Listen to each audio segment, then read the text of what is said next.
El precio del trono. Crónica de una venganza silenciosa. El golpe del mazo resonó, un sonido agudo que se perdió en el silencio cavernoso del ornamentado tribunal. Todas las miradas estaban puestas en Tomás Bustamante, un hombre cuyo caro traje no podía ocultar la fealdad que retorcía sus apuestos rasgos. Señaló con un dedo tembloroso, no al abogado contrario, sino a su propia esposa embarazada. Felicia, ella fue un error, espetó, las palabras venenosas resonando en el mármol pulido. Un error desastroso y lamentable, y esa cosa que lleva es un error por el que me niego a pagar. Una ola de murmullos se extendió por la sala, pero el verdadero drama no estaba en su calculada crueldad. Estaba en la carpeta de cuero desgastado que el juez acababa de colocar en su estrado. Una carpeta que contenía el testamento del único hombre al que Tomás nunca podría intimidar. Su difunto padre, el desprecio en la corte. El aire en el Tribunal 4B del Tribunal Superior del Condado de Madrid era denso con el perfume del dinero antiguo y la animosidad fresca.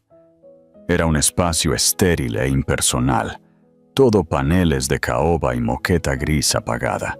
Sin embargo, se había convertido en la arena para la evisceración profundamente personal de un matrimonio. Felicia Vega, que esperaba volver a ser Felicia Vega, se sentó con la espalda recta en su silla acolchada. Sus manos, descansando protectoramente sobre el notable bulto de su estómago, eran la única parte de ella que delataba el temblor que recorría su cuerpo. A sus 32 años, todavía poseía la belleza tranquila y soñadora que había captado por primera vez la atención de Tomás Bustamante. Ojos grises pensativos, una cascada de cabello castaño que simplemente se había recogido y una tez que nunca había necesitado las pesadas manipulaciones de los esteticistas de la familia Bustamante. Hoy, sin embargo, esa belleza estaba ensombrecida por un cansancio que le llegaba hasta los huesos. Se sentía menos como una persona y más como una pieza de evidencia legal, la esposa embarazada. Al otro lado del pasillo, Tomás Bustamante estaba flanqueado por su abogado, un tiburón en un traje hecho a medida llamado Santiago, y su madre, Isabela Bustamante. Tomás era la imagen del orgullo herido. Su mandíbula estaba tensa y su frente arrugada en una actuación de masculinidad agraviada. Felicia había pensado una vez que era devastadoramente apuesto. Ahora veía la debilidad en su barbilla, la petulancia en la comisura de sus labios. Era un niño jugando a ser rey, y su madre Isabela era el poder silencioso e inflexible detrás del trono. Isabela Bustamante era una obra maestra de la aristocracia preservada. Su cabello plateado estaba recogido en un peinado de perfección glacial. Sus perlas eran auténticas, su traje de alta costura, y su desdén era palpable. No había mirado a Felicia ni una sola vez, prefiriendo mirar al juez como si fuera un camarero tardío. Desde el momento en que Tomás había traído a Felicia a la extensa finca de los Bustamante en la Sierra de Madrid, Isabela la había tratado no como una futura nuera, sino como un intento de adquisición hostil. Felicia no era de dinero antiguo.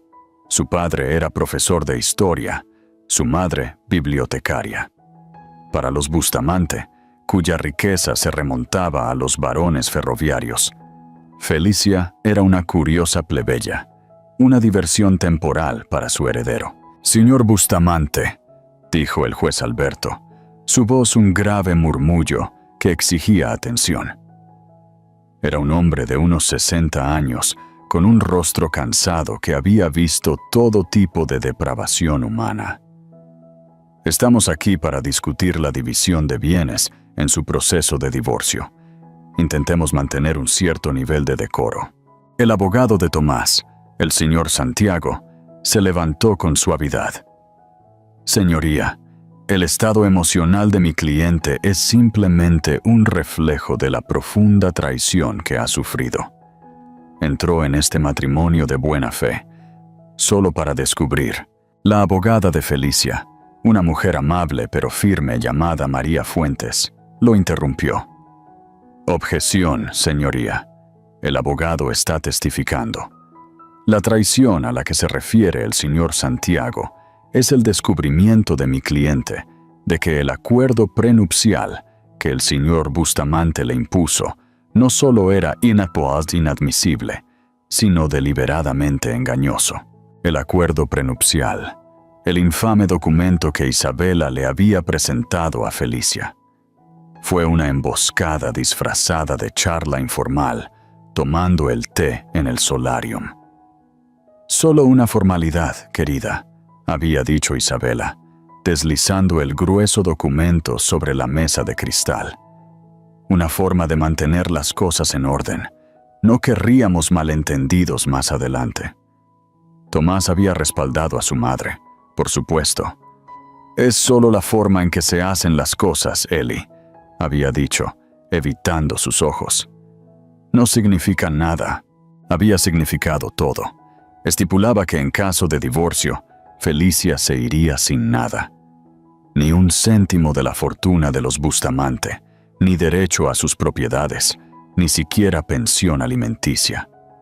En ese momento, cegada por el amor y una ingenua creencia en su futuro, ella lo había firmado. Ahora, con un hijo en camino, un heredero de los Bustamante, el documento era un garrote que estaban usando para someterla. Le ofrecieron un pago único de 50.000 euros y un acuerdo de confidencialidad tan restrictivo que esencialmente la borraría de su historia. La validez del acuerdo prenupcial es lo que estamos aquí para debatir, declaró el juez Alberto, con la mirada fija en Tomás. Pero sus sentimientos personales sobre su esposa son, por el momento, irrelevantes. Esto pareció ser lo peor que podía decir. Tomás, que había estado ardiendo a fuego lento, de repente estalló. Se puso de pie, haciendo que su silla se golpeara. ¡Irrelevante!, se burló, su voz subiendo. Ella es el error más relevante que he cometido. Fui atrapado. Mi padre estaba enfermo. Él le tenía aprecio por alguna razón, y yo seguí la corriente. Gesticuló salvajemente hacia Felicia. Es una cazafortunas, señoría, una pequeña parásita inteligente, que vio un boleto de comida y se aferró a él. María Fuentes se puso de pie. Señoría, esto es indignante. Pero el juez simplemente levantó una mano, silenciándola. Estaba observando a Tomás, su expresión indescifrable. Y Tomás, envalentonado por la atención, dio un paso adelante. Se encontró con los ojos de Felicia y la máscara del hombre encantador y despreocupado con el que se había casado se desvaneció por completo, revelando la criatura gruñona y arrogante que había debajo. ¿Sabe lo que hizo? Se dirigió al juez, pero sus palabras eran dagas dirigidas a su corazón. Se quedó embarazada a propósito, después de que le dije que deberíamos esperar, después de que le dije que las cosas no estaban funcionando. Lo hizo para atraparme, para intentar asegurarse un pedazo del legado de mi familia. Felicia sintió que la sangre se le drenaba del rostro. Era una mentira cruel y calculada. Habían estado intentando tener un bebé. Era Tomás quien había estado emocionado, quien había hablado de nombres, quien la había abrazado y le había susurrado sueños de su futura familia. Eso fue antes de que su padre, Arturo Bustamante, falleciera hace 2 meses. Antes de que Isabela volviera a clavar sus garras en el alma de su hijo. Entonces vinieron las palabras que se grabarían en su memoria para siempre. La voz de Tomás bajó, volviéndose ronca y gutural, goteando con un desprecio tan profundo que la lastimó físicamente. Ella fue un error, repitió, señalando su vientre.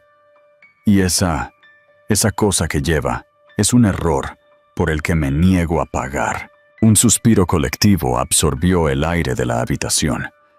Felicia lo sintió como un golpe físico. El bebé dentro de ella, su hijo, pateó como si protestara. Las lágrimas brotaron calientes y rápidas, emborronando el rostro cruel del hombre que había amado. Vio a Isabela sonreír con un destello de malicia triunfante. Esto era lo que querían: romperla, humillarla tan completamente que se arrastraría y aceptaría sus obras. «Ya es suficiente, señor Bustamante». La voz del juez Alberto ya no estaba cansada. Era un trueno. Golpeó su mazo, el sonido resonando en el mundo destrozado de Felicia. «Eso es más que suficiente. Ahora siéntese». Tomás, pareciendo ligeramente aturdido por su propio estallido, se hundió en su silla, aunque su mirada de odio permaneció fija en Felicia. El juez Alberto examinó la escena. Sus ojos se detuvieron en el rostro de Felicia, empapado en lágrimas. Luego en el de Isabela, lleno de autosatisfacción. Tomó una respiración profunda y calmada y cuadró una pila de papeles en su estrado. «El tribunal entra en receso durante 15 minutos», anunció. «Sin embargo, antes de que hagamos una pausa, esta mañana se me ha notificado un asunto por parte del albacea del patrimonio del difunto Arturo Bustamante». Al mencionar a su padre, Tomás se sentó más erguido. Un destello de algo, confusión, tal vez aprensión, cruzó su rostro. El juez cogió la carpeta de cuero desgastado.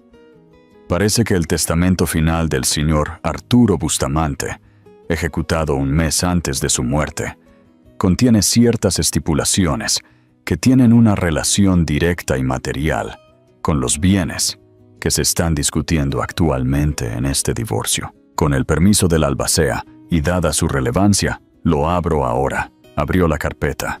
El silencio en el tribunal regresó, pero esta vez fue diferente. Era denso con confusión y una tensión eléctrica. Un testamento. El testamento de Arturo ya se había leído hace semanas. Era simple. Dejaba todo a su único hijo, Tomás, con un generoso fideicomiso para Isabela. ¿Qué era esto? Felicia se secó las lágrimas, su corazón latiendo con un nuevo y extraño ritmo. Arturo, el amable y gentil Arturo, había sido el único Bustamante que la había visto de verdad, el único que había estado de su lado. En sus últimos meses, a medida que su enfermedad empeoraba, a menudo le pedía que se sentara con él en el jardín, lejos de la opresiva penumbra de la mansión y de la presencia aún más opresiva de su esposa. Hablaban durante horas sobre historia, sobre libros, sobre sus sueños para el futuro. Parecía entenderla de una manera que Tomás nunca lo hizo. «¿Qué significa esto, señoría?», preguntó el señor Santiago, su compostura alterada por primera vez. «¿Un nuevo testamento? No fuimos informados». «Parece, señor Santiago», dijo el juez, mirando el documento por encima de sus lentes, «que nadie lo fue.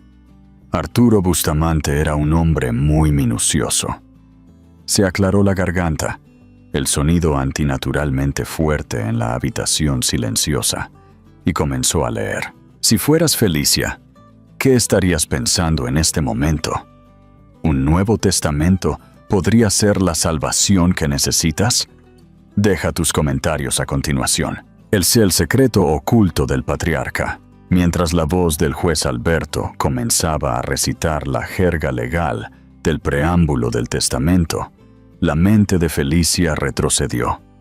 Lejos de la estéril crueldad del tribunal, a los jardines bañados por el sol de la finca de los Bustamante. Recordó la primera vez que conoció a Arturo Bustamante.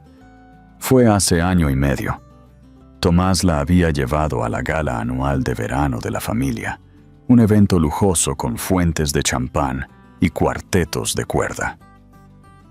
Ella había estado aterrorizada, una simple hija de bibliotecaria a la deriva en un mar de alta costura y condescendencia. Isabela la había presentado con una sonrisa que no le llegaba a los ojos. Su tono hacía que el nombre Felicia Vega sonara como una empresa pequeña y anónima. Felicia había escapado al jardín de rosas, abrumada, cuando encontró a un hombre con una chaqueta de tweed de espaldas a ella, podando cuidadosamente una rosa trepadora. Él se giró, y sus ojos, de un azul sorprendentemente claro, contenían una calidez que estaba completamente ausente en la fiesta principal. Era Arturo Bustamante. «Ah, has encontrado mi escondite», había dicho con una sonrisa amable. «No te preocupes, no diré nada si tú tampoco lo haces». Hablaron durante casi 1 hora. Él no le preguntó sobre el dinero o las conexiones de su familia. Le preguntó qué estaba leyendo. Le preguntó sobre su trabajo en la Biblioteca Pública de Madrid. Su rostro se iluminó cuando ella describió su pasión por los archivos históricos. Habló de su propio amor por la historia, una pasión que lamentaba que su hijo no compartiera. Tomás ve la historia como una lista de activos adquiridos, había dicho Arturo con un suspiro triste y sabio. Ve los nombres Rockefeller, Carnegie, Bustamante, pero no entiende las historias, la humanidad. En esa única conversación, Arturo le había mostrado más interés y amabilidad genuinos que Isabela en 6 meses de tensas cenas. Él la vio no como un accesorio de su hijo, sino como una persona. Durante el año siguiente, él se convirtió en su tranquilo aliado en la jaula de oro de la familia Bustamante. Mientras Isabela tendía trampas sutiles y Tomás se volvía más distante bajo la influencia de su madre, Arturo buscaba a Felicia.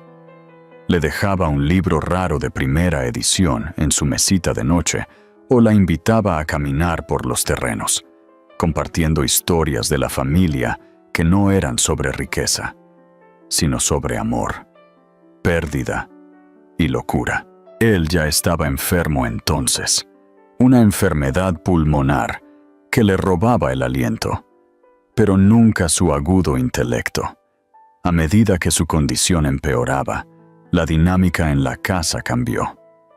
Isabela se volvió más controladora, tratando la enfermedad de su marido como un inconveniente y reforzando su control sobre Tomás. El embarazo había sido un breve y brillante momento de esperanza. Tomás había estado eufórico al principio. Fue su idea, una forma de, como él lo había expresado, finalmente comenzar nuestra propia familia, lejos de toda la presión. Habían celebrado con un viaje a la Costa del Sol, lejos de la opresiva atmósfera de la finca. Él había puesto sus manos sobre el vientre a un plano de ella y había hablado de un futuro que se sentía real y lleno de amor. En el momento en que regresaron, Isabela lo destrozó. Felicia escuchó la discusión desde la parte superior de la gran escalera. ¿Un bebé? La voz de Isabela era como el hielo. «Tomás, eres un imbécil. No tienes idea de lo que has hecho». «Madre, es mi hijo, nuestro hijo. Amo a Eli». «¿Amor?», se había burlado ella. «Estás encaprichado con una bibliotecaria, Tomás, una don nadie, y ahora se ha atado a nuestro legado con el truco más viejo del libro. ¿Crees por un segundo que no estaba planeando esto? Para atarte, para hacerse indispensable». El veneno echó raíces rápidamente. Tomás comenzó a alejarse. Empezó a pasar más tiempo en la oficina, llegando a casa tarde, oliendo a whisky caro y al perfume de otra mujer. Las excusas eran endebles, las disculpas huecas. Se volvió irritable, haciéndose eco de las críticas de su madre. Comentaba sobre la ropa de Felicia, sus amigos, su falta de ambición. Luego, la salud de Arturo empeoró bruscamente. En sus últimas semanas, estuvo confinado a su cama. La casa estaba sombría y tranquila. Isabela gestionaba sus cuidados con una eficiencia despiadada, manteniendo a los visitantes al mínimo. Pero Arturo seguía pidiendo ver a Felicia. Una tarde, solo un mes antes de morir, la llamó.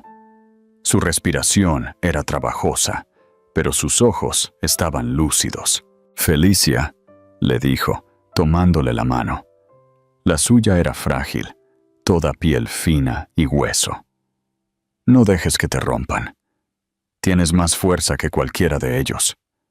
Miró su estómago con un gesto significativo. «Y tienes la responsabilidad con ese niño, la responsabilidad de ser fuerte». Le había hecho prometerlo. Ella no había entendido el peso total de sus palabras entonces. 2 semanas después, él llamó a su abogado personal, un hombre que Felicia nunca había conocido, a la casa. Isabela se había enfurecido, intentando insistir en que el abogado de la familia, el señor Santiago, estuviera presente. Arturo, con un sorprendente estallido de fuerza, se había negado. «Este es un asunto privado, Isabela», le había dicho. La reunión duró 3 horas. Al día siguiente, Arturo parecía más en paz. Falleció mientras dormía un mes después. La primera lectura del testamento había sido exactamente lo que todos esperaban. Un documento simple que dejaba Empresas Bustamante y la mayor parte de la finca a Tomás. A Isabela se le concedió el derecho de vivir de por vida en la mansión familiar y un generoso estipendio de un fideicomiso separado. Fue tan sencillo que Tomás sonrió, una mirada de alivio reivindicada en su rostro. Con su padre desaparecido, el último obstáculo para su herencia absoluta y la influencia absoluta de Isabela fue eliminado. 2 días después, Tomás había pedido el divorcio. Las palabras eran frías, ensayadas. Dijo que el matrimonio fue un error, que había sido presionado por la salud de su padre. Lo presentó como una ruptura limpia, un retorno al orden natural de las cosas. Cuando Felicia, con el corazón roto y con 7 meses de embarazo, se había negado a ser descartada tan fácilmente, él se había vuelto vicioso. La batalla por el acuerdo prenupcial comenzó. Y ahora, aquí estaban. Una cadeo del señor Santiago sacó a Felicia del presente. El juez Alberto había terminado con las secciones preliminares del testamento. Sus ojos escanearon la sala antes de continuar.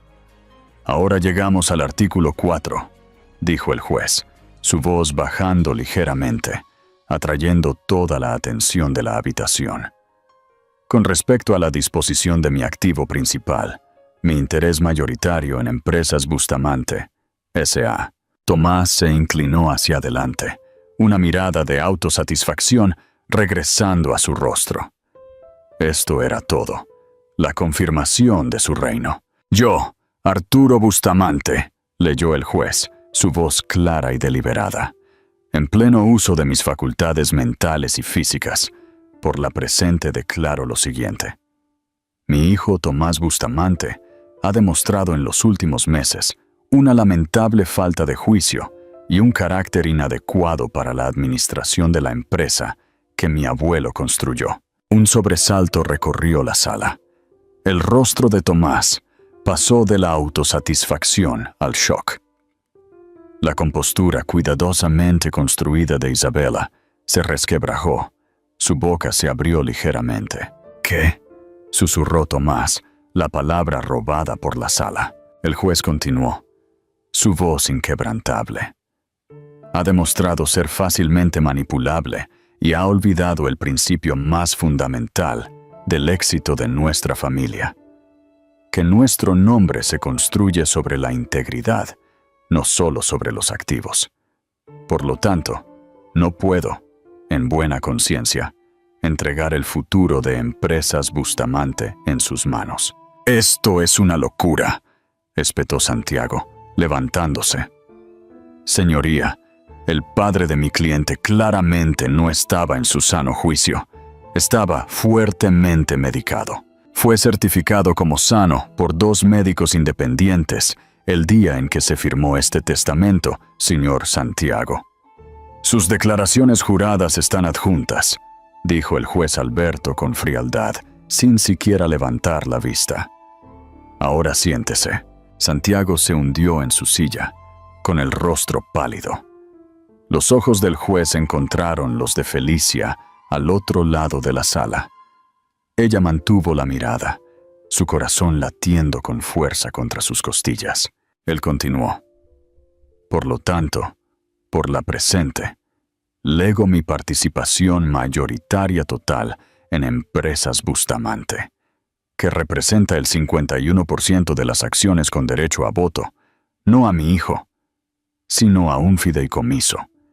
Este fideicomiso se conocerá como el Fideicomiso del Legado de Arturo Vega Bustamante». Vega había usado su apellido de soltera, un sonido gutural, y bajo escapó de la garganta de Isabela. El juez continuó leyendo la cláusula que cambiaría todo. «El único beneficiario de este fideicomiso es mi primer nieto, el niño que actualmente lleva mi nuera, Felicia Vega Bustamante». El tribunal se convirtió en una cacofonía de susurros frenéticos. Tomás parecía como si le hubiera caído un rayo. Miró el vientre de Felicia, no con desprecio, sino con un asombro horrorizado que comenzaba a manifestarse. Esa cosa, ese error, era ahora el accionista mayoritario de toda su herencia. Pero Arturo Bustamante no había terminado. El golpe mortal aún estaba por venir. El juez Alberto levantó la vista del documento. Su mirada pasó sobre Tomás e Isabela antes de posarse una vez más en Felicia. Leyó la última frase del artículo, su voz sonando con una profunda finalidad póstuma. El único albacea y fiduciario de este fideicomiso, investido con autoridad absoluta e incondicional sobre todos los derechos de voto, nombramientos de la junta directiva y decisiones financieras de Empresas Bustamante, hasta que el beneficiario alcance la edad de 25 años, será la madre del niño y mi confiada nuera, Felicia Vega Bustamante. Por un largo momento, el mundo se detuvo. Los susurros frenéticos murieron. El crujido de los papeles cesó. El único sonido en el Tribunal 4B era el latido frenético y atrapado del corazón de Felicia. Ella miró fijamente al juez Alberto, segura de que había oído mal, de que la pena y el estrés finalmente la habían hecho alucinar. Única albacea y fiduciaria, autoridad absoluta e incondicional. Las palabras no encajaban. Eran conceptos abstractos y extraños que no le pertenecían a ella. Felicia Vega, la bibliotecaria, la esposa rechazada, la futura madre humillada. ¿Qué habría hecho usted en el lugar de Felicia al escuchar estas noticias? ¿Se sentiría aliviada o abrumada por el peso de la responsabilidad? Comenta a continuación. La reina se levanta. Luego el hechizo se rompió. Un grito ahogado salió de la garganta de Isabela Bustamante. Fue un sonido de furia pura e incontestable. El grito de una reina que acaba de ver su castillo desmoronarse en polvo. «No, es una mentira, una falsificación», chilló, levantándose bruscamente. Su máscara de control aristocrático se había ido, reemplazada por un rostro de rabia cruda y temblorosa. Esa mujer Esa pequeña ramera intrigante lo manipuló. Envenenó a mi marido contra su propia familia. El señor Santiago, con el rostro del color de la ceniza, intentó sujetarla, susurrando con urgencia: «Isabela, aquí no. Contrólese». Pero ella estaba más allá del control. Señaló con un dedo tembloroso y cubierto de diamantes a Felicia. «Tú, este fue tu plan desde el principio. Seduciste a un anciano moribundo, retorciste su mente. Signora Bustamante». La voz del juez Alberto se quebró como un látigo. «Está a punto de ser declarada en desacato. Otro estallido como ese, y será desalojada por el alguacil». Isabela cerró la boca de golpe, pero su pecho subía y bajaba, y sus ojos fijos en Felicia prometían represalias. Tomás estaba extrañamente en silencio. Se sentó congelado, su cuerpo rígido, sus ojos abiertos y vacíos. Estaba mirando la mesa pulida frente a él, pero no la estaba viendo. Estaba viendo su mundo entero, el que le habían prometido desde su nacimiento, desvanecerse ante sus ojos. El reino que se suponía que debía heredar, el poder que se suponía que debía ejercer, se le acababa de entregar, con todo y sin reservas, a la mujer a la que había repudiado públicamente, y al hijo no nacido que había tildado de error. La abogada de Felicia, María Fuentes, se inclinó, su voz un murmullo bajo y firme en el oído de Felicia. «Felicia, ¿escuchaste eso? ¿Entiendes lo que esto significa?» Felicia solo pudo negar con la cabeza lentamente, su mente un torbellino de conmoción. Miró de la expresión destrozada de Tomás a la mirada asesina de Isabela. Sintió una patada, un golpe fuerte y sólido desde adentro, un recordatorio del diminuto e ignorante beneficiario en el centro de esta catástrofe. El juez Alberto, aparentemente imperturbable por la erupción, continuó como si estuviera leyendo una lista de compras. «El testamento continúa diciendo», dijo, su voz cortando la tensión residual, «que a Tomás Bustamante se le concederá un puesto asalariado como presidente de operaciones, reportando directamente a la junta directiva, una junta que la nueva fiduciaria». Hizo una pausa, mirando directamente a Felicia. «Tiene la autoridad exclusiva para nombrar o destituir». La implicación era brutalmente clara. Tomás ya no era el heredero, era un empleado que podía ser despedido por ella. Además, añadió el juez, el testamento estipula que a Tomás Bustamante e Isabela Bustamante se les permite mantener la residencia en la casa familiar, pero solo con el permiso expreso y continuo de la fiduciaria. La escritura y el título de la propiedad se transferirán al fideicomiso del legado de Arturo Vega Bustamante. Eran inquilinos en su propia casa. Su derecho a vivir allí ahora estaba enteramente a discreción de Felicia. La finalidad era absoluta. Arturo no solo había desheredado a su hijo, había orquestado un golpe de estado completo desde más allá de la tumba. Él había visto la crueldad, la debilidad, la codicia, y había construido una fortaleza para proteger a su nieto y a la mujer que creía que podía salvaguardar su legado. No solo le había dado a Felicia un escudo, le había dado una espada, un arsenal, un reino entero. El testamento, concluyó el juez Alberto, cerrando la carpeta de cuero con un suave golpe. Está acompañado por una carta firmada y notariada de Arturo Bustamante, que detalla sus razones. Explica sus preocupaciones sobre el gasto desmedido de su hijo, su susceptibilidad a la influencia corrosiva de su madre y su trato cruel y deshonroso hacia su esposa embarazada. La carta dice, y cito, «He observado a Felicia durante 2 años. Ella posee una integridad de la que mi hijo carece. Es inteligente, compasiva, y su lealtad no es al dinero, sino a la familia. No le doy este poder para castigar a mi hijo, sino para proteger a mi nieto. Confío en que ella hará lo correcto. El juez miró a Tomás. La carta también expresa la esperanza, señor Bustamante, de que esta acción drástica pero necesaria le brinde la oportunidad de redescubrir al hombre que estaba destinado a ser, no al hombre que su madre quiere que sea. Esa última frase era una daga dirigida a Isabela, y dio en el blanco. Ella se estremeció como si la hubieran golpeado. El juez Alberto se quitó las gafas y se frotó el puente de la nariz.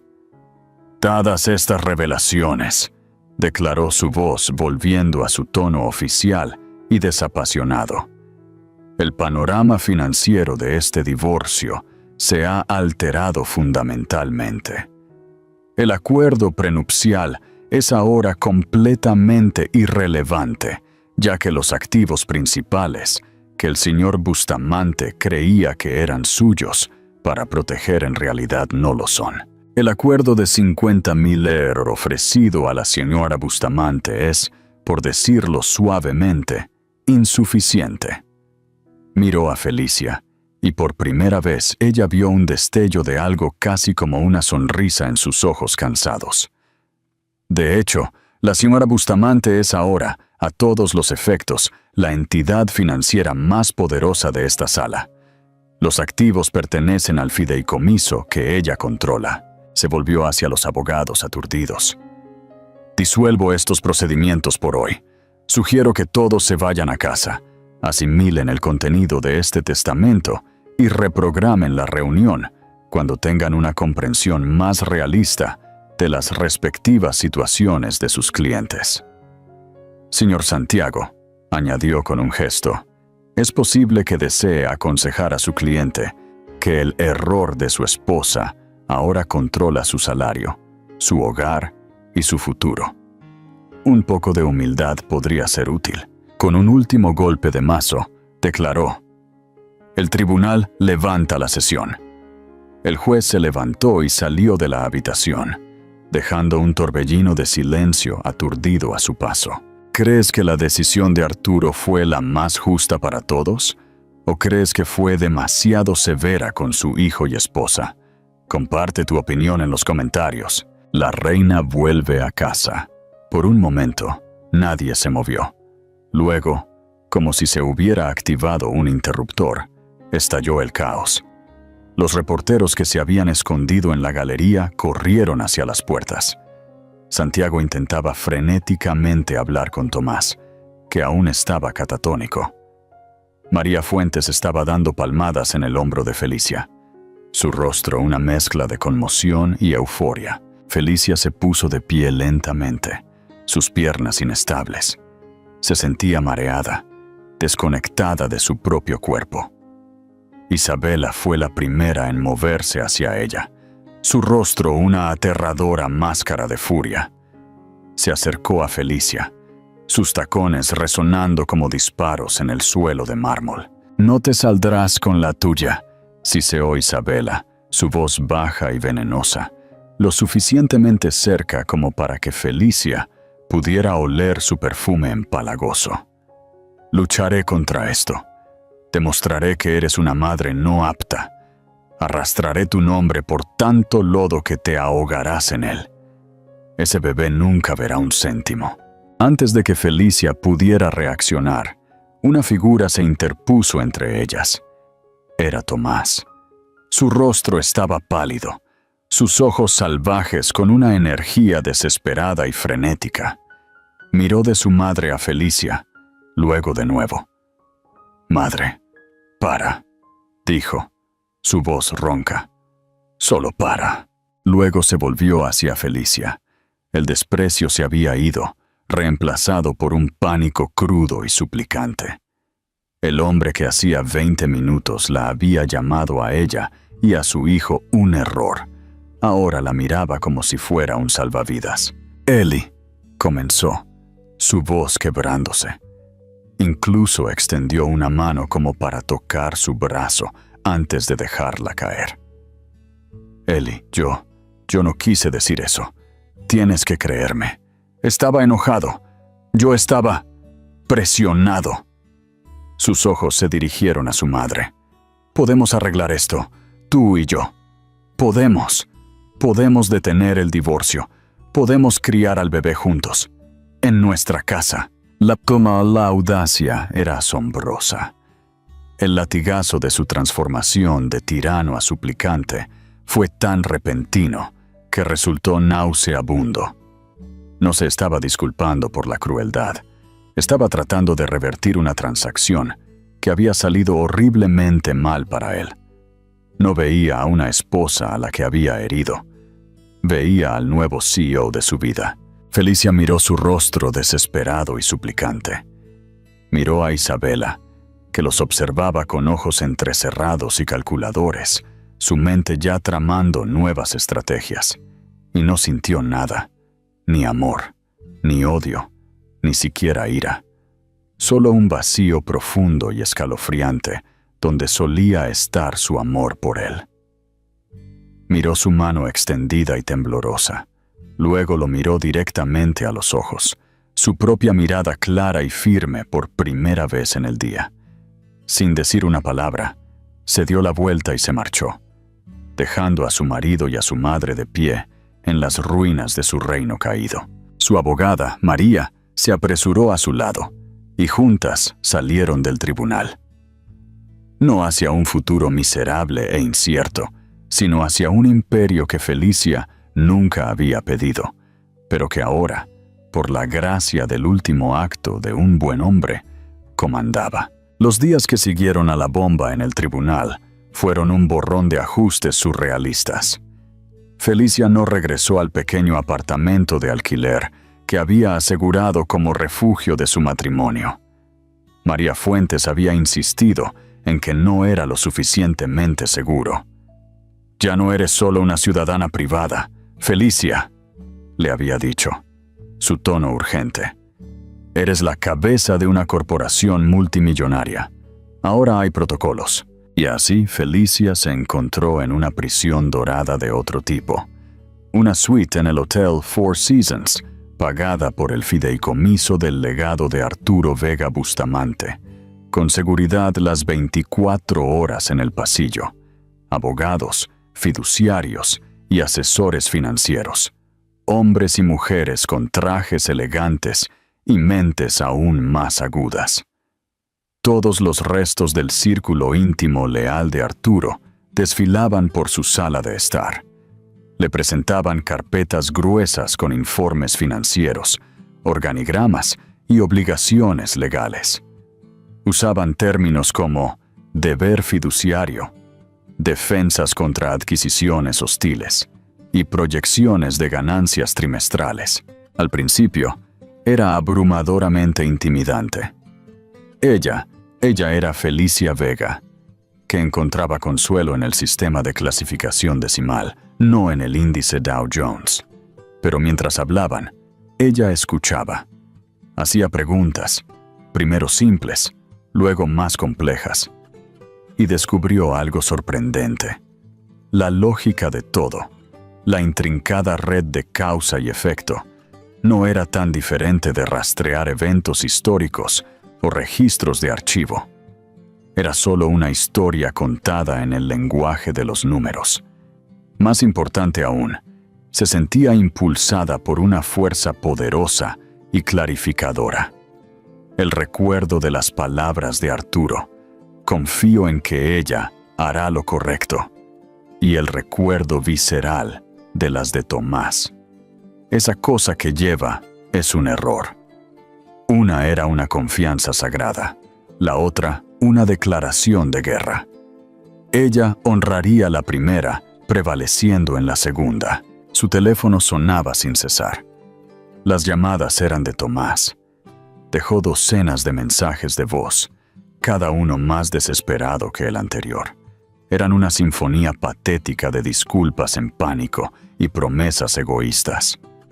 «Eli, cariño, por favor contesta. Lo siento mucho. He sido un tonto. Mi madre se me mete en la cabeza. Pero eso se acabó ahora. Lo juro. Acabo de ver la cuna que pedimos. ¿Recuerdas la de esa pequeña tienda en la costa? Todo es sobre nosotros, Ellie. Tú, yo y nuestro pequeño niño. O niña. Eso es todo lo que importa. Le dije a Santiago que despidiera a su equipo legal. No necesitamos abogados. Somos una familia. Solo vuelve a casa. Por favor, solo vuelve a casa y podremos resolver todo esto. Ella nunca contestó. Nunca escuchó un solo mensaje 2 veces. Era la súplica desesperada de un hombre que había perdido su billetera, no de un esposo que había roto el corazón de su esposa. Isabela, por su parte, se había escondido. Pero era un silencio táctico, no una rendición.